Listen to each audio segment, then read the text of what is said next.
మీ mobile hack అయిందా అని అనుమానం ఉందా? అయితే ఇలా చెక్ చేసుకోండి. మొబైల్‌ని హ్యాక్ చేయడానికి కొన్ని పద్ధతులు ఉన్నాయి. అందులో మొదటిది మీ మొబైల్‌లో ఎవరికైనా అన్‌లాక్ చేసి ఇస్తే తెలియకుండా హ్యాకింగ్ యాప్స్‌ని ఇన్‌స్టాల్ చేయొచ్చు. అలాగే ఆ యాప్ ఇంకా కనబడదు. రెండో పద్ధతి ఏంటంటే వేరే వ్యక్తులకి ఓటీపీ షేర్ చేయడం వల్ల మీ మొబైల్ హ్యాక్ అవ్వచ్చు. మూడో పద్ధతి ఏంటంటే అన్‌నోన్ మెసేజెస్ లింక్స్‌ని క్లిక్ చేయడం వల్ల మీ మొబైల్ హ్యాక్ అవ్వచ్చు. ఇంకొక పద్ధతి ఏంటంటే పాస్వర్డ్ లేని పబ్లిక్ వైఫైని వాడటం వల్ల మీ మొబైల్ హ్యాక్ అవ్వచ్చు. సో అసలు మీ మొబైల్ హ్యాక్ అయిందో లేదో ఇలా చెక్ చేయొచ్చు.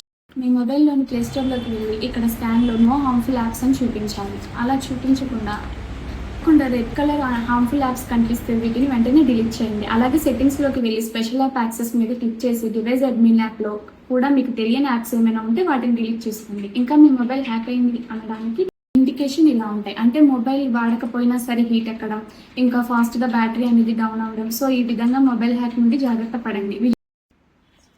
విజయవాడ గవర్నర్పేట్ దగ్గర ICS institute cell phone services నందు mobile hardware and software repairing పై ట్రైనింగ్ ఇస్తున్నారు. ఈ కింది నెంబర్కి కాల్ చేసి మరిన్ని డీటెయిల్స్ తెలుసుకోగలరు.